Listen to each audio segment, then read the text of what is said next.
سخت گرمی میں بھی نوکرانی گرم چادر اوڑھ کر آتی تھی اور جب میرے کمرے کی صفائی کرتی تو اندر سے کنڈی لگا لیتی اور کافی دیر بعد باہر نکلتی تو کہتی باجی آپ کے کمرے میں بہت گند تھا جس کو صاف کرتے کرتے تھک گئی ہوں۔ شوہر سے شکایت کرتی تو وہ کہتے ایسی غلطی ہرگز نہیں کرنا، اتنے کم پیسوں میں کوئی کام والی پھر نہیں ملے گی۔ مجھے کچھ شک ہوا۔ ایک دن کام والی کو جلدی چھٹی دے کر خود اس جیسی چادر اوڑھ کر کمرے کی صفائی کرنے لگی تو کچھ ہی لمحوں بعد میری روح لرز گئی۔ جب مجھے اپنی کام والی کچھ مشکوک لگتی تھی دل کرتا تھا کہ اسے کام سے نکال دوں۔ میں اپنے شوہر کے ساتھ بیٹھی چائے پی رہی تھی۔ جب میں نے انہیں اپنی پریشانی کے متعلق بتایا تھا وہ ایک دم سے چونک گئے اور بولے کیوں بیٹھے بٹھائے تمہیں اس غریب عورت کے ساتھ کیا مسئلہ ہو گیا ہے؟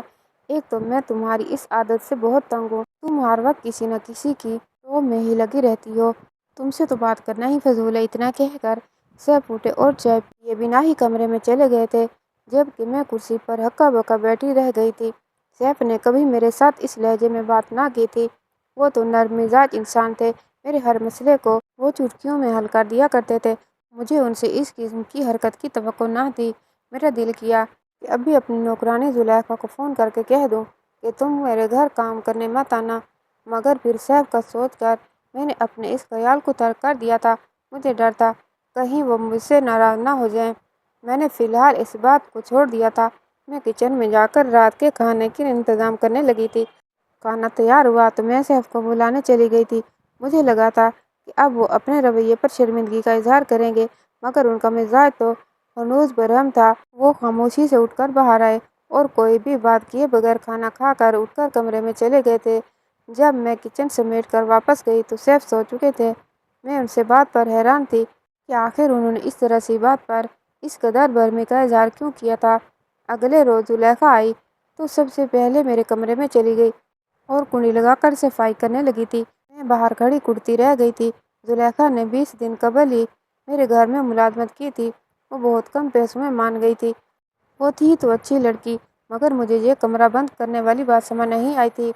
میں نے اسے 2-3 بار بھی منع کیا تھا مگر وہ بولی باجی میں سب کے گھروں میں ایسے ہی صفائی کرتی ہوں۔ میں اس کی بات سن کر چپ کر جاتی تھی۔ جب وہ کمرے کی صفائی کر کے آئی تو بڑی تھکی ہوئی لگ رہی تھی۔ وہ مجھے دیکھ کر مسکرا کر بولی باجی ہر روز پورا گھنٹہ لگا کر آپ کا کمرہ صاف کرتی ہوں تو تھک جاتی ہوں۔ میں مسکرا کر پھر سے کچن میں چلی گئی تھی۔ میں کچن میں کھڑی ہو کر زلیخا کی حرکتوں کا جائزہ لینے لگی تھی۔ وہ چند منٹ کے آرام کے بعد اٹھ گئی تھی۔ اس نے لاؤنج کی صفائی شروع کر دی تھی۔ اتنی دیر میں سیف بھی آ گئے تھے۔ سیف کے آتے ہی زلیخا نے جھاڑو لگانا چھوڑ دیا تھا اور ان کو دیکھنے لگی تھی۔ سیف نے ایک نظر ہی اس پر ڈالی تھی پھر وہ اپنے کمرے میں چلے گئے تھے۔ اب زلیخا جلے پیر کی بلی کی طرح لاؤنج کے چکر پر چکر لگانے لگی تھی۔ پھر اس نے ارد گرد دیکھا۔ جب میں نظر نہ آئی تو وہ دوسرے کمرے کی طرف چل دی تھی۔ اس نے دستک دینے کے لیے ہاتھ اٹھایا تھا مگر کچھ سوچ کر پیچھے ہٹ گئی تھی اور جلدی جلدی لاؤنج کی صفائی کر کے مجھے خدا حافظ کہہ کر گھر سے باہر نکل گئی تھی۔ زلیخا کے جاتے ہی سیف باہر نکل آئے۔ انہوں نے میرا ہاتھ تھام کر گجرے پہنا دیے تھے۔ ان کا موڈ بھی اچھا تھا۔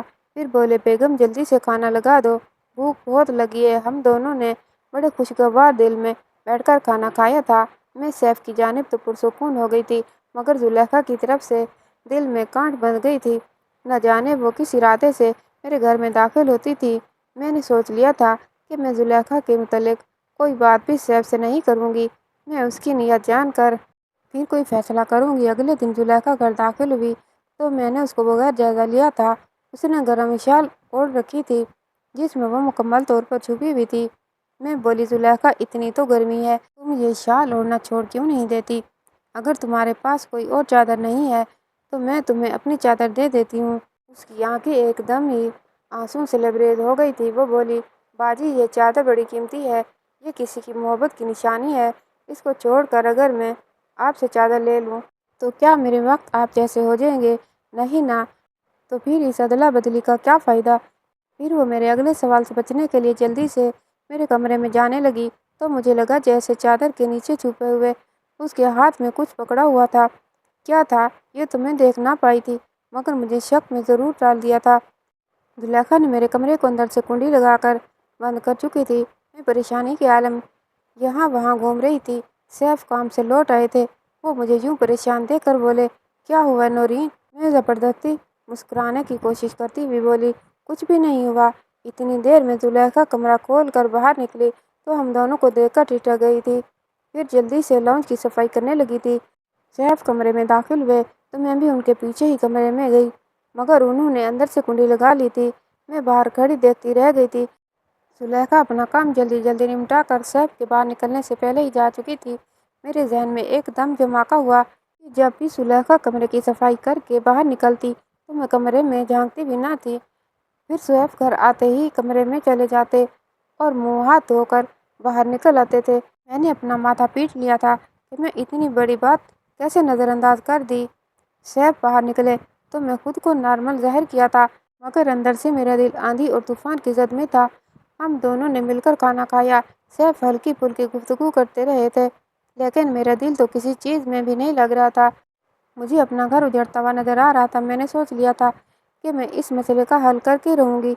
اب اگلی شام جب زلیخا کام پر آئی تو میں بولی، زلیخا میرے گھر کی صفائی کا وقت تبدیل کر لو، تم 2 سے 5 تک میرے گھر کے کام کر جایا کرو۔ زلیخا مسکرا کر بولی، باجی ایسا ممکن نہیں ہے، اس ٹائم تو میں میجر اصغر کے گھر کام کرتی ہوں۔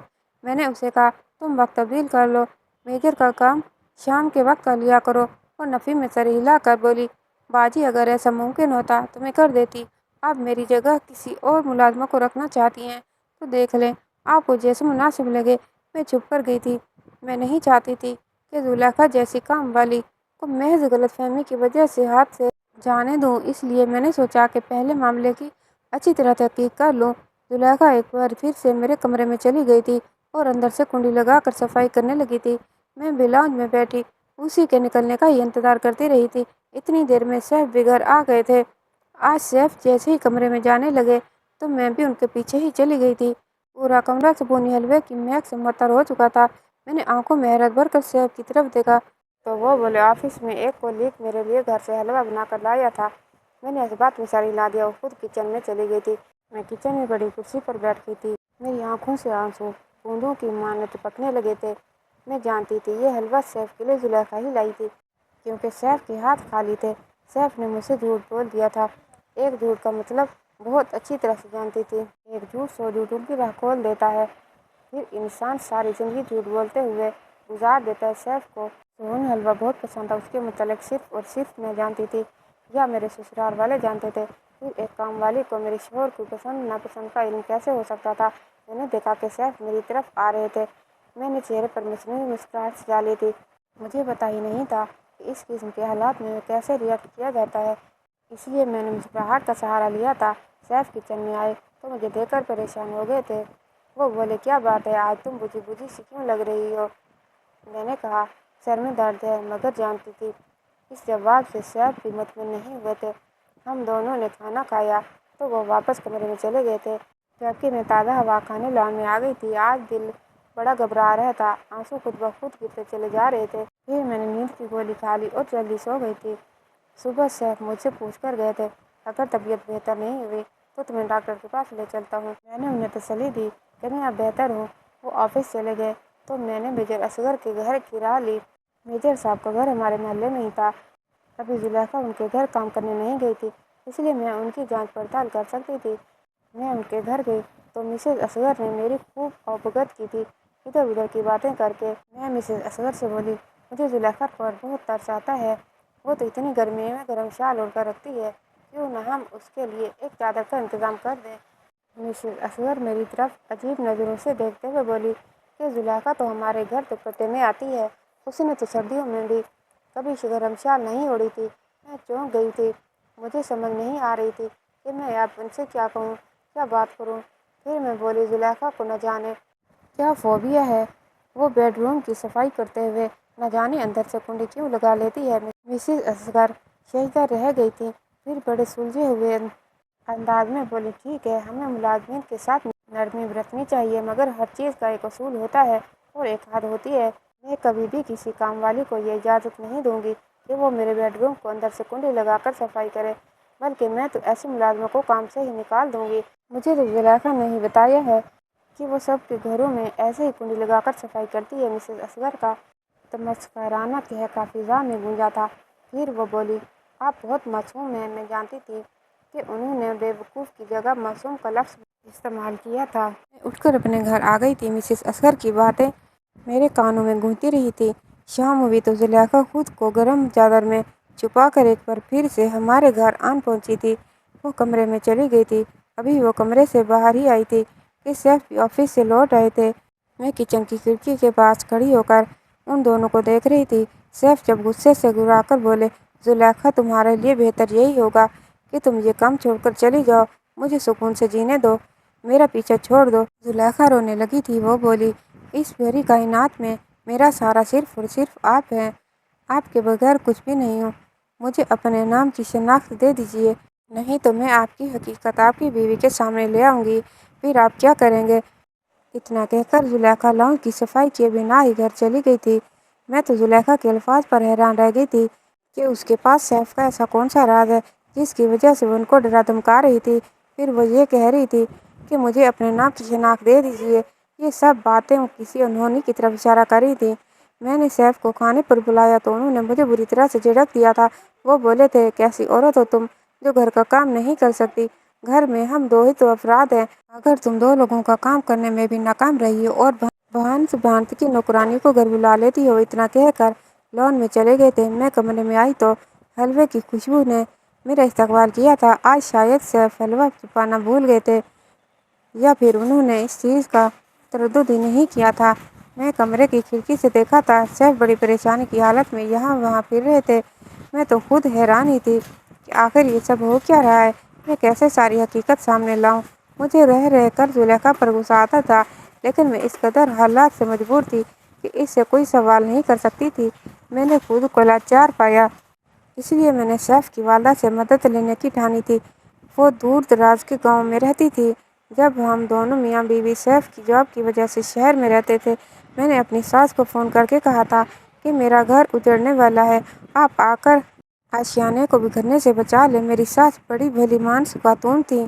وہ اگلے ہی دن اپنے چھوٹے بیٹے کے ساتھ ہمارے گھر آ گئی تھی۔ سیف اپنی والدہ کو دیکھ کر بالکل بھی خوش نہیں ہوئے تھے۔ وہ بولے، امی شہر میں رہائش بہت مہنگی ہے، آپ کیوں آ گئی ہیں یہاں پر؟ میں پہلے ہی بڑی مشکل سے گزارا کر رہا ہوں، اب دو لوگوں کا اضافی کھانا بنانا پڑے گا تو میرے بجٹ پر برا اثر پڑے گا۔ میری ساس کی آنکھوں میں آنسو آ گئے تھے۔ میں نے سیف کو خاموش رہنے کا اشارہ کیا تو وہ بولے، تم ہم دونوں ماں بیٹے کے معاملے سے دور رہو۔ میں بھی چپ کر گئی تھی، جبکہ میرے دیور نے سامان اٹھایا اور بولا، امی آ جائیں، ہم گاؤں واپس چلتے ہیں، ہمیں نہیں رہنا اس مہنگائی سے بھرے شہر میں۔ میری ساس نے میری طرف دیکھا تو میں نے ہاتھ جوڑ کر رکنے کی التجا کی تھی، جبکہ میرا دیور اس قدر خفا ہو چکا تھا کہ وہ میرے ہزار بار روکنے پر بھی نہ رک پایا تھا۔ الٹا سیف بھی مجھے ڈانٹنے لگے تھے کہ تم اسے جانے دو، مت روکو۔ دیور چلا گیا۔ ساس پریشان تھی، انہیں توقع نہیں تھی کہ ان کا سب سے چہیتا بیٹا ان کے ساتھ ایسا سلوک کرے گا۔ میں نے اپنی ساس کو ساری بات بتا دی تھی۔ میں ان سے بولی کہ سیف کچھ بدل گئے ہیں، اس لیے میں نے آپ کو بڑا مان کر بلایا تاکہ آپ ہم دونوں کے درمیان ساری رنجشیں ختم کر دیں۔ شام ہوئی تو میں زلیخا کا انتظار کرنے لگی تھی۔ میں اپنی ساس کو زلیخا کے متعلق پہلے ہی سب کچھ بتا چکی تھی۔ وقت گزرتا رہا مگر زلیخا گھر نہ آئی تھی۔ میں نے سیف سے بات کی کہ اب مہمان آ جانے کے گھر میں کام بڑھ گیا ہے، مگر زلیخا آج آئی ہی نہیں ہے۔ سیف کرخت لہجے میں بولے کہ میں اسے کام سے نکال چکا ہوں، آج کے بعد وہ کام کرنے نہیں آئے گی۔ تم جو مفت خوروں کو گھر میں دعوت دے بیٹھی ہو، پھر یہ تو ہونا ہی ہے نا۔ میں سیف کے جواب پر دنگ رہ گئی تھی۔ وہ کبھی بھی ایسے نہیں تھے، ان کی شخصیت تو اتنی اجلی ہوئی تھی کہ مجھے ان کی طرف دیکھ کر روشنی ملتی تھی۔ اب وہ کیوں ایسے ہو گئے تھے؟ میری ساس زلیخا سے مل کر ہی کسی نتیجے پر پہنچنا چاہتی تھی۔ میں ساری رات ہی یہ سوچتی رہی کہ آخر کیا کیا جائے۔ بس پھر جو ذہن میں آیا میں نے وہی کر دیا۔ اگلے دن مسز اصغر کے گھر جا کر بیٹھ گئی تھی۔ مقررہ وقت پر جب زلیخا وہاں پہنچی تو مجھے دیکھ کر گھبرا گئی تھی۔ میں بولی، زلیخا شکر ہے آج تم نے گرم شال نہیں لی ہوئی، دیکھو تو سورج آگ برسا رہا ہے۔ پھر میں نے اس سے معذرت کی کہ سیف نے تمہیں غلط کہا ہے کہ ہمیں کام والی کی ضرورت نہیں ہے، اب تو گھر مہمان آئے ہیں اس لیے مجھے تمہاری بہت ضرورت ہے، آج تم ہمارے گھر پر ضرور آنا۔ سیف بھی اپنے الفاظ پر معذرت کر رہے تھے۔ میں نے نوٹس کیا تھا کہ ایک دم سے زلیخا کا چہرہ کھل کر گلاب ہو گیا تھا۔ شام ہوئی تو زلیخا اپنی گرم چادر اوڑھ کر ہمارے گھر پہنچ گئی تھی، لیکن حیرت کی بات تو یہ تھی کہ اس نے نقاب کر رکھا تھا۔ مجھے زلیخا کے چونچلے دیکھ کر بہت غصہ آیا تھا۔ میں بولی، مسز اصغر کے ہاں تو تم دوپٹے میں چلی جاتی ہو، مگر ہمارے گھر آنے کے لیے اب نقاب بھی کرنے لگی ہو۔ وہ خوشیانی ہنسی، ہنس کر بولی، باجی آپ ہی نے تو کہا تھا کہ گھر میں مہمان آئے ہوئے ہیں اس لیے پردہ کیا ہوا ہے۔ میں بولی، نہیں، اس پردے کی ضرورت نہیں ہے، مہمان صرف ایک ہی ہے اور وہ بھی صرف میری بوڑھی ساس ہے۔ زلیخا سر ہلا کر میرے کمرے میں چلی گئی تھی۔ آج اس نے معمول سے زیادہ دیر لگا دی تھی۔ میں نے اپنی ساس کو باہر لان میں بیٹھنے کو کہا تھا۔ میں بولی، اگر سیف آ گئے تو انہیں کمرے میں نہ آنے دیجیے گا، انہیں کسی نہ کسی طرح باتوں میں لگا لیجیے گا۔ میری ساس نے میری مدد کرنے میں کوئی کسر نہ اٹھا رکھی تھی۔ میں جلدی سے سیف کا 3 پیس سوٹ پہن لیا تھا۔ وہ سوٹ میں نے زلیخا کے آنے سے پہلے ہی اپنی ساس کے کمرے میں چھپا کر رکھ دیا تھا۔ میں وہ سوٹ پہن کر کمرے سے باہر کھڑی ہو چکی تھی۔ میرا رخ دوسری طرف تھا، اس لیے زلیخا مجھے پہچان نہ پائی تھی۔ وہ بولی، اس کے الفاظ مجھے چونکا دیا تھا۔ وہ بولی، سیف آپ کی امی آ گئی ہیں، اگر آپ اجازت دیں تو میں ان سے مل لوں۔ اتنی دیر میں سیف بھی لاؤنج میں داخل ہو گیا تھا، اس کے پیچھے پیچھے ہی میری ساس بھی تھی۔ میری ساس سیف کو روکنے کی ناکام کوشش کر رہی تھی، مگر جیسے ہی میری ساس کی نظر زلیخا پر پڑی وہ سکتے میں آ گئی تھی۔ میری ساس نے غصے سے رخ پھیر لیا تھا۔ میں بولی، زلیخا آج تم مجھے اپنی حقیقت بتا دو۔ زلیخا زاروں قطع رونے لگی تھی۔ وہ بولی، باجی میں ایک بہت ہی محترم گھرانے سے تعلق رکھتی تھی، میرے والد کا نام کاؤ کا بچتا تھا، لیکن میں اپنے باپ کی پگڑی نہ سنبھال پائی تھی۔ حالانکہ میرے باپ نے تو میرے لیے وہ سب کچھ کیا تھا جو ہمارے خاندان میں کسی دوسرے باپ نے نہیں کیا تھا۔ میرے والد مجھے شہر کالج تعلیم حاصل کرنے کے لیے بھیجتے تھے۔ مجھے اپنے ہی باپ کے ڈرائیور سے محبت ہو گئی تھی۔ وہ نہ تو ہماری برادری کا تھا اور نہ ہی برابری کا، اس لیے میں جانتی تھی کہ یہ شادی ناممکن ہے، ایک دوسرے کے بغیر رہنے کا بھی تصور نہیں کیا جا سکتا تھا۔ اس لیے میں نے اس مرد سے بھاگ کر شادی کر لی تھی۔ باپ کی بددعا مجھے لگ گئی تھی، اس لیے سکھ تو مجھ سے بھی چھن گئے تھے۔ میرا شوہر ایک نمبر کا نکما نکلا تھا، وہ کام کرتا ہی نہ تھا۔ وہ 2 دن کام پر جاتا تو 4 دن گھر بیٹھا رہتا۔ پہلے تو ہمارا گزارا ہوتا رہا، مگر جب اولاد ہو گئی تو پھر مجھے ہی ہمت کرنا پڑی تھی۔ مجھے اپنے بچوں کا پیٹ بھرنے کے لیے ملازمت کرنی پڑی تھی۔ پھر یوں جب میں آپ کے گھر آئی تو سیف کو دیکھ کر دنگ رہ گئی تھی، کیونکہ سیف تو میرا ہی حقیقی بھائی نکلا۔ سیف نے مجھے کہا تھا کہ میں اس کے گھر سے نکل جاؤں اور آپ کو یہ نہ بتا دوں کہ میں سیف کی سگی بہن ہوں، لیکن میں نے بڑے سالوں بعد اپنا سگا بھائی دیکھا تھا۔ یہ دنیا بڑی بے رحم ہے، اس دنیا میں اپنے خونی رشتے سایہ دار درخت کی مانند ہوتے ہیں۔ میں نے سیف کو منانے کی کوشش کی۔ میں ہر روز وہ گرم شال اس لیے پہن کر آتی تھی کیونکہ وہ میری سالگرہ پر مجھے میرے بھائی سیف نے تحفے میں دی تھی۔ میں ایک خاص طرز کا حلوہ بنا کر لاتی تھی کیونکہ سیف میرے ہاتھ سے بنا ہوا حلوہ بڑے شوق سے کھاتے تھے۔ اب میں ہر روز آپ کے بیڈ روم میں اندر سے کنڈی لگا کر اس لیے صفائی کرتی تھی کیونکہ میں وہ حلوہ چھپا کر کھڑکی کے پردے کے پیچھے رکھ دیتی تھی اور ہر روز آپ کے کمرے میں ہی معافی نامہ لکھتی تھی، مگر سیف مجھے معاف کرنے کے بجائے مجھے گھر سے بھگانا چاہتے تھے۔ اس لیے میں نے ان کو دھمکانا شروع کر دیا تھا۔ میں ان سے کہتی تھی کہ اگر آپ نے مجھے معاف نہ کیا تو میں باجی کو بتا دوں گی کہ میں آپ کی سگی بہن ہوں۔ وہ نہیں چاہتے تھے کہ آپ کو یہ سب پتہ چلے اور آپ بھائی کو چھوڑ کر چلی جائیں، اس لیے یہ سب مشکوک حرکتیں مجھ سے سرزد ہوتی رہی ہیں۔ زلیخا اپنی ساری داستان سنا کر رونے لگی تھی۔ وہ کہتی جا رہی تھی کہ ابو کو دکھ دے کر میں بھی خوش نہ رہ پائی، میرے باپ کا نام خراب ہوا، مجھ سے میرے خونی رشتے جدا ہو گئے، شوہر نے بھی آنکھیں بدل لی تھی اور وہ لڑکی جس کے آگے پیچھے ملازمائیں پھرتی تھی وہ اپنے بچوں کو 2 وقت کی روٹی دینے کے لیے ملازمہ بن گئی تھی۔ میری ساس اپنی بیٹی کا دکھ برداشت نہ کر پائی تھی، وہ فوراً زلیخا کے گلے لگ چکی تھی۔ سیف بولی، امی میں جانتا تھا آپ اپنی بیٹی سے خفا نہیں رہ پائیں گی، اس لیے میں آپ کے ساتھ بدتمیزی کرتا تھا تاکہ آپ یہ گھر چھوڑ کر چلی جائیں اور زلیخا کو نہ دیکھ لیں۔ میں آگے بڑھ کر بولی، سیف ماں کا دل کبھی غلط فیصلہ نہیں کرتا، زلیخا اپنے حصے کی سزا بھگت چکی ہے، اب آپ بھی اس کے سر پر ہاتھ رکھ کر اسے معاف کر دیں۔ سیف کی آنکھیں بھیگ گئی تھیں، انہوں نے بھی زلیخا کو معاف کر دیا تھا، جبکہ میں یہ سوچ کر رہ گئی تھی کہ ہمارے معاشرے کی کتنی ہی لڑکیاں پیار محبت کے نام پر بے وقوف بنائی جاتی ہیں، کبھی کوٹھوں پر لا کر فروخت کر دی جاتی ہیں تو کبھی ساری زندگی سے سخت سزا کر جیتی رہتی ہیں۔ اپنے رشتوں کو یاد کر کے آہیں بڑھتی رہتی ہیں۔ کاش لڑکیاں بھی سنبھل جائیں۔ جو لڑکا گھر سے بھگانے کی بات کرتا ہے، کیا وہ کبھی اس عورت کی حفاظت کر پائے گا؟ کہانی کیسی لگی کمنٹ باکس میں رائے کا اظہار کیجیے گا اور ویڈیو کو لائک اور چینل کو سبسکرائب کرنا مت بھولیے گا۔ اللہ حافظ۔